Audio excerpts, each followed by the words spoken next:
2 episodes ago, I told you to watch the 80 million ounce floor in COMEX registered silver inventory. I said if that level breaks, the paper to physical ratio enters territory that historically gets uncomfortable very fast. That floor did not just get tested this week, it got claimed. Delivery notices issued in the March cycle have now reached approximately 52.63 million ounces, against a total registered inventory of 86.1 million ounces. That is over 60% of all available registered silver at COMEX claimed in a single delivery cycle. I want you to sit with that number for a moment before we go any further. 60% in one cycle. This is not a theoretical squeeze. This is a live delivery event. And the question every silver holder needs an honest answer to right now is this: what actually happens if the remaining registered inventory cannot cover what is still outstanding? That is what this entire video is about.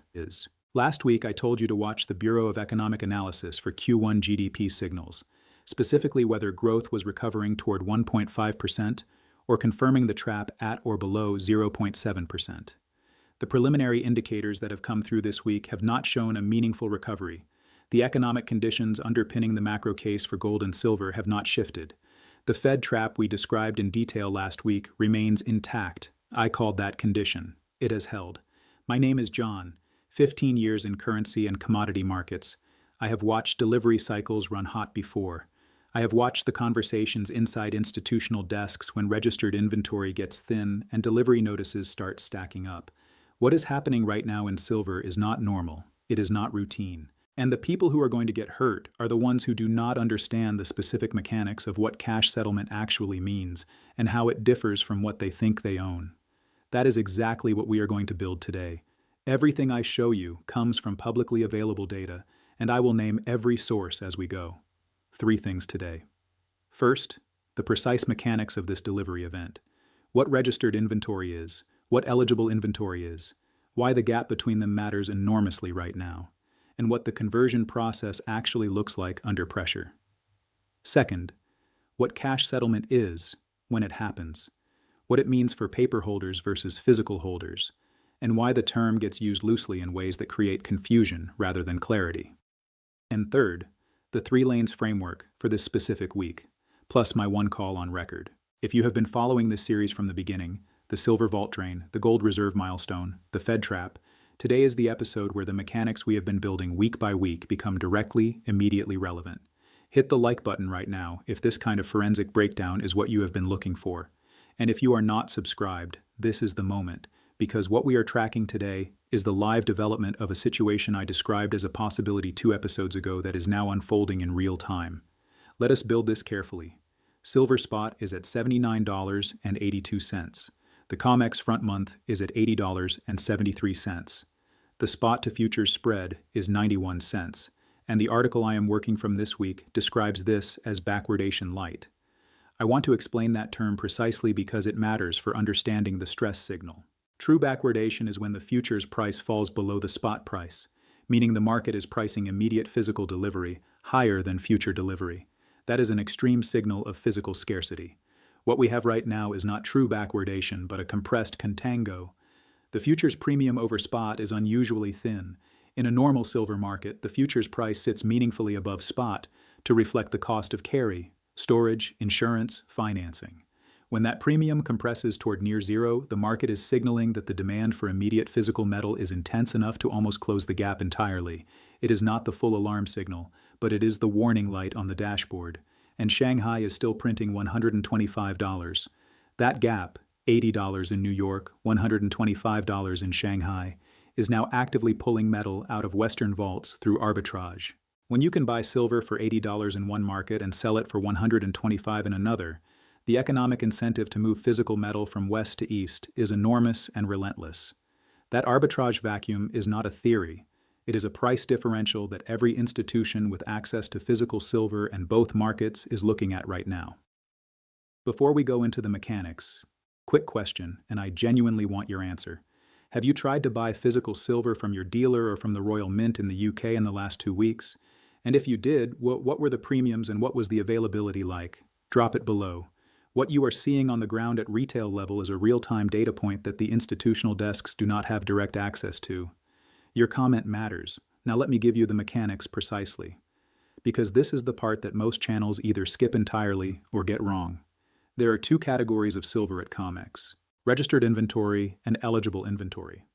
Registered inventory is metal that has been specifically designated, assayed, and approved for delivery against a futures contract. It is the metal that can actually be used to settle a delivery notice right now today. Eligible inventory is metal that is stored in approved COMEX vaults and meets the quality standards, but has not been formally designated for delivery. It is available in theory. It is not committed in practice. The total registered inventory right now is 86.1 million ounces. Delivery notices issued in the March cycle are approximately 52.63 million ounces. That leaves roughly 33.5 million ounces of registered inventory not yet claimed. Assuming no new delivery notices arrive, and assuming all current notices are honored with physical metal rather than cash, think of it like a hotel. Registered inventory is the rooms that are actually available to book tonight. Eligible inventory is the rooms that exist in the building but are currently under renovation, held for other purposes, or simply not listed on the booking system. When someone makes a reservation, they are claiming a registered room. When 60% of the registered rooms are already reserved in a single booking cycle, the question becomes, what happens to the remaining guests if the renovation crews decide not to release their rooms in time? The eligible to registered conversion is the critical variable right now. Eligible inventory at COMEX is substantially larger than registered inventory. If holders of eligible silver choose to convert their metal to registered status and make it available for delivery, the pressure eases. If they choose not to, or cannot do so in time within the delivery cycle, the registered pool shrinks further against outstanding notices. And here is where the institutional picture gets specific. The article I am working from this week references J.P. Morgan's reported long positioning, visible in CFTC filings. When a major institution is sitting long physical silver at the same time that shorts are scrambling to cover delivery obligations, the incentive to convert eligible to registered and release metal into the delivery pool is not obvious. If you are long, a tighter registered inventory is not your problem. It may actually be your opportunity. I want to be honest about the limits of what I can say with certainty here. CFTC commitment of traders data shows positioning directionally. It does not tell you the internal decision-making of any specific institution. What it does tell you is where the reported positions are. And the combination of reported long positioning from major players alongside a 60% delivery claim rate in a single cycle is the specific combination that warrants this level of attention.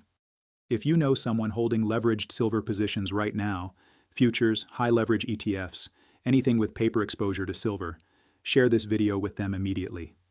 Not to panic them, but because the specific risks of paper silver in a delivery crunch are different from the risks of physical silver, and they need to understand that difference before something moves.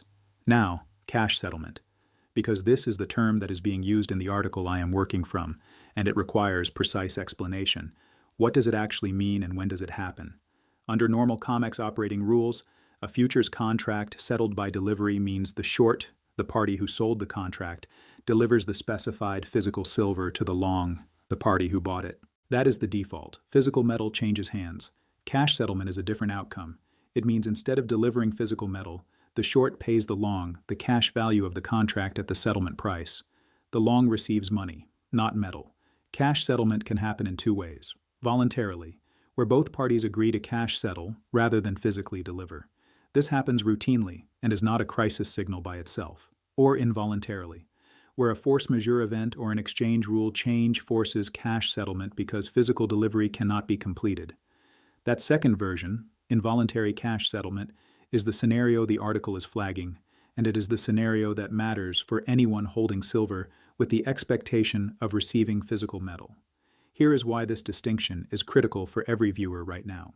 If you hold physical silver, coins, bars stored in a vault in your name, a COMEX cash settlement event does not affect your metal directly. You already own physical. What changes is the price mechanism. If a large number of contracts are cash settled rather than physically delivered, the COMEX futures price loses some of its function as the primary price discovery mechanism for the metal. The Shanghai price, currently $125, starts to carry more weight in the repricing conversation. For physical holders, that is not necessarily bad news. For paper holders, anyone holding an ETF that tracks the futures price, or anyone holding futures contracts expecting delivery, the risk is different. You may receive cash at the COMEX settlement price rather than physical metal. And if that settlement price is $80 while physical metal in the open market is trading at a significant premium, you have received less value than you expected. Think of it like buying concert tickets that are contractually guaranteed to be either a seat at the show or a full cash refund at the original face value. If the show sells out and resale tickets are going for 3 times face value, the cash refund at face value is technically honoring the contract, but it is not giving you what you actually wanted. That is the paper-silver risk in a delivery crunch. The contract is honored, the outcome is not what the buyer assumed. Now let me give you the eligible inventory conversion scenario honestly, because the bearish case for this crunch is real and deserves equal time.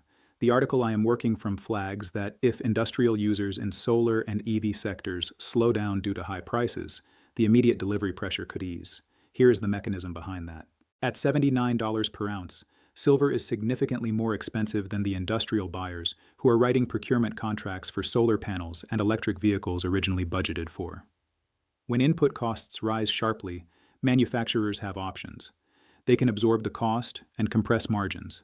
They can delay procurement and draw down existing inventory. They can accelerate research into thrifting, using less silver per unit, or alternative materials. If enough industrial demand defers, the rate of physical withdrawal from COMEX vaults slows.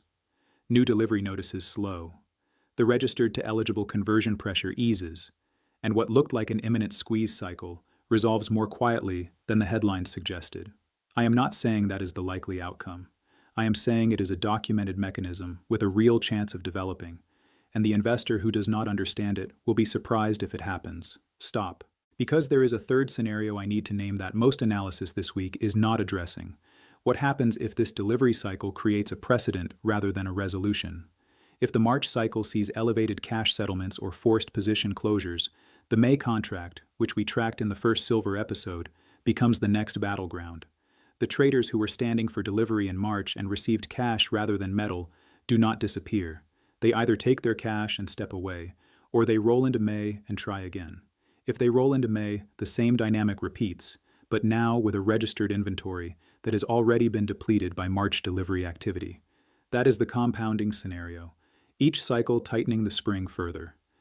I have watched this pattern develop in other commodity markets. It does not always end in a dramatic single event. Sometimes it grinds, cycle by cycle, month by month, with price pressure building until something in the supply chain changes enough to relieve it. The UK angle this week is direct and specific. The Royal Mint in London is one of the world's most respected physical silver suppliers. If you are holding Royal Mint silver or have been tracking their availability and premium data, you are watching one of the best real-time physical demand gauges in the world from a UK retail perspective. The LBMA, the London Bullion Market Association, is the settlement backbone of the global silver market alongside COMEX. Any stress in the COMEX delivery mechanism will be visible in LBMA vault data, as London becomes an alternative sourcing point for institutions that cannot get what they need from New York. I am flagging that not as a prediction but as a specific data point to watch this week and next. All right, the 3 lanes framework for this week. And this week, the framework is more specific than it has been at any point in this series because all 3 lanes are directly relevant to the same live event. The paper market lane, the blue lane, is flashing the loudest signal I have described in 4 episodes. 60% of registered inventory claimed in a single delivery cycle. Backwardation-Lite in the spot-to-futures spread. CFTC positioning showing major institutional longs.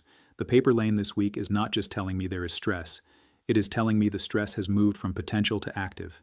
The physical market lane, the silver lane, is confirming the paper signal. Shanghai premium persistent at approximately $45 above Western spot. Delivery notices issued at a rate that has not been routine.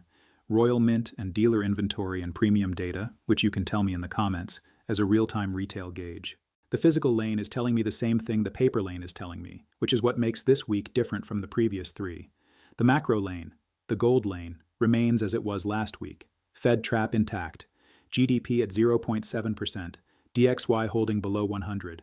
Real yields pressured. The macro lane is not the new development this week. It is the steady background condition.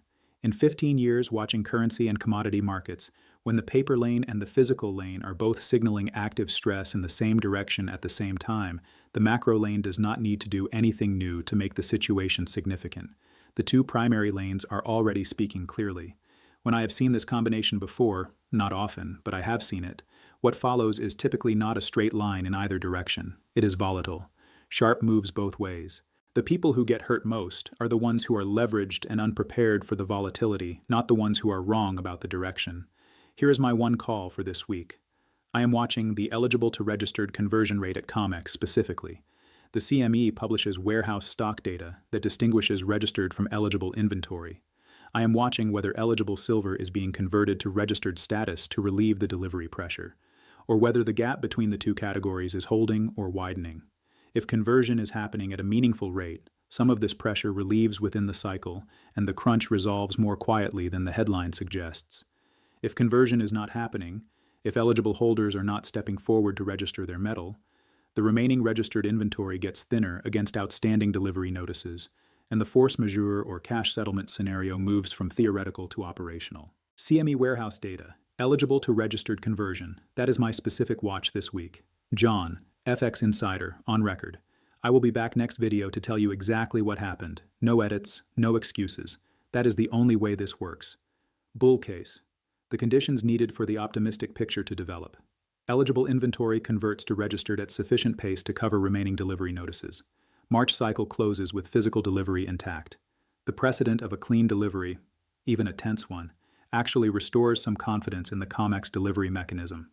Shanghai premium compresses slightly as the arbitrage incentive moderates, and the structural story we have been tracking across 4 episodes, the supply deficit, the critical minerals designation, the reserve shift, continues to build its foundation underneath the price. Bear case, what needs to happen for the cautious picture instead? Industrial users defer procurement, slowing the withdrawal rate. CME raises margins further, triggering a leverage unwind. Eligible holders convert their metal, relieving the registered shortage. And the March cycle closes with enough physical delivery to prevent the cash settlement precedent. If that happens, the paper price corrects, potentially sharply, as the immediate squeeze risk is perceived to have passed. The $4,900 to $72 range we have discussed across this series remains the bear case reference. I want to say one thing directly before the disclaimer, to anyone who is sitting on a physical silver position right now and feeling uncertain about what to do. The delivery crunch at COMEX affects paper silver directly and physical silver indirectly through price discovery. If you own allocated, segregated physical silver, stored in a vault in your name or in your own possession, the COMEX settlement mechanics do not determine what you own.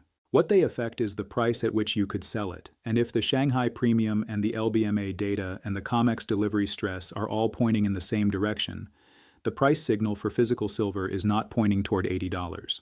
The honest answer to where physical silver is genuinely priced right now, in a world where 60% of COMEX registered stock has been claimed in a single cycle and Shanghai is at $125, is that the Western paper price is the number that has not yet caught up.